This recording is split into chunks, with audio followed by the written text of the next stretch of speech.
ಮಕ್ಕಳ, ನಾನು ಈ ಗಾದೆನ ಎಕ್ಸ್ಪ್ಲೈನ್ ಮಾಡಿ ಹೇಳ್ತಾ ಇದ್ದೀನಿ. ನಿಮಗೆ ಇದು ಇಷ್ಟವಾದಲ್ಲಿ, ಯೂಸ್ಫುಲ್ ಆದಲ್ಲಿ ಪ್ಲೀಸ್ ನನಗೆ ಲೈಕ್ ಮಾಡಿ ಮತ್ತು ಸಬ್ಸ್ಕ್ರೈಬ್ ಮಾಡಿ. ಕಟ್ಟುವುದು ಕಠಿಣ, ಕೆಡಿಸುವುದು ಸುಲಭ.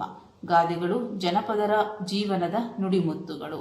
ಗಾದೆಗಳು ಆಕಾರದಲ್ಲಿ ವಾಮನನಾದರೂ ಅರ್ಥದಲ್ಲಿ ತ್ರಿವಿಕ್ರಮನಾಗಿವೆ. ಅಂದರೆ ಜನಪದರ ಜೀವನದಲ್ಲಿ ಅವರು ಅನುಭವಿಸಿದಂಥದನ್ನ ಅದನ್ನ ನುಡಿಮುತ್ತುಗಳು ಅಂದ್ರೆ ಅದನ್ನ ಹೇಳಿದ್ದಾರೆ ಅಂತ ಅದರ ಅರ್ಥ. ಗಾದೆಗಳು ಆಕಾರದಲ್ಲಿ ವಾಮನನಾದರೂ ಅರ್ಥದಲ್ಲಿ ತ್ರಿವಿಕ್ರಮನಾಗಿವೆ. ಅಂದ್ರೆ ನೋಡೋದಕ್ಕೆ ಒಂದೇ ಒಂದು ಚಿಕ್ಕ ಸೆಂಟೆನ್ಸ್ ಲೈನ್ ಅನ್ಸಿದ್ರು ಅದರಲ್ಲಿ ತುಂಬಾ ಅರ್ಥ ಇದೆ ಅನ್ನೋದು ಇದರ ಅರ್ಥ.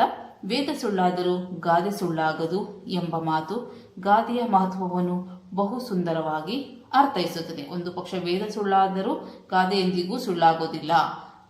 ಪ್ರಸ್ತುತ ಗಾದೆ ಕಟ್ಟುವುದು ಕಠಿಣ, ಕೆಡಿಸುವುದು ಸುಲಭ ಎಂಬುದು ಕನ್ನಡದ ಪ್ರಸಿದ್ಧ ಗಾದೆಗಳಲ್ಲಿ ಒಂದಾಗಿದೆ. ನಾವು ಯಾವುದನ್ನೇ ಆದರೂ ಅಷ್ಟೇ, ಕಟ್ಟೋದು ತುಂಬಾ ಕಷ್ಟ, ಅದನ್ನು ಹಾಳು ಮಾಡ್ಕೊಳ್ಳೋದು ತುಂಬಾ ಸುಲಭ ಅನ್ನೋದು ಇದರ ಅರ್ಥ. ಕುಂಬಾರನಿಗೆ ವರ್ಷ, ದೊಣ್ಣೆಗೆ ನಿಮಿಷ ಎಂಬ ಗಾದೆಯು ಇದೇ ಅರ್ಥವನ್ನು ಹೊಂದಿದೆ. ಅಂದ್ರೆ ಕುಂಬಾರನಿಗೆ ಒಂದು ಮಡಕೆ ಮಾಡಬೇಕಾದ್ರೆ ಎಷ್ಟು ಶ್ರಮ, ಎಷ್ಟು ಕಷ್ಟಪಟ್ಟಿರ್ತಾನೆ, ಆ ಮಡಕೆನ ಒಡೆದಾಕ್ಬೇಕಾದ್ರೆ ಅಷ್ಟೇ ಸುಲಭ. ಅಂದ್ರೆ ಈ ಎರಡೂ ಗಾದೆಗಳು ಒಂದೇ ಅರ್ಥವನ್ನು ನಮಗೆ ಕೊಡುತ್ತೆ. ಒಂದು ಮನೆಯನ್ನು ಕಟ್ಟುವುದು ಎಷ್ಟು ಕಠಿಣವಾದ ಕಾರ್ಯ, ಆದರೆ ಒಂದು ಮನೆಯನ್ನು ಸುಲಭವಾಗಿ ಕೆಡಹಬಹುದು.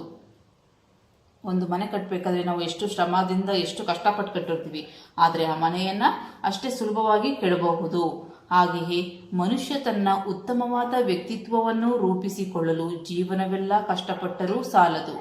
ಅಂದ್ರೆ ಉತ್ತಮ ವ್ಯಕ್ತಿಗಳಾಗಿ ರೂಪಿಸಂದ್ರೆ ಒಂದು ಗುಡ್ ಪರ್ಸನ್ ಅಂತ ಅನಿಸ್ಕೋಬೇಕಾದ್ರೆ ತುಂಬಾ ಕಷ್ಟಪಡಬೇಕು. ಆದರೆ ಅದನ್ನ ಹಾಗೆ ರೂಪಿಸಿಕೊಂಡ ವ್ಯಕ್ತಿತ್ವವನ್ನು ಒಂದು ನಿಮಿಷದಲ್ಲಿ ಹಾಳು ಮಾಡಿಕೊಳ್ಳಬಹುದು. ಅಂದ್ರೆ ಒಂದು ತಪ್ಪು ನಿರ್ಧಾರದಿಂದನೋ ಒಂದು ತಪ್ಪು ಮಾಡೋದ್ರಿಂದನೋ ಅದನ್ನ ಅಷ್ಟೇ ಸುಲಭವಾಗಿ ಹಾಳು ಮಾಡ್ಕೊಳ್ಬಹುದು.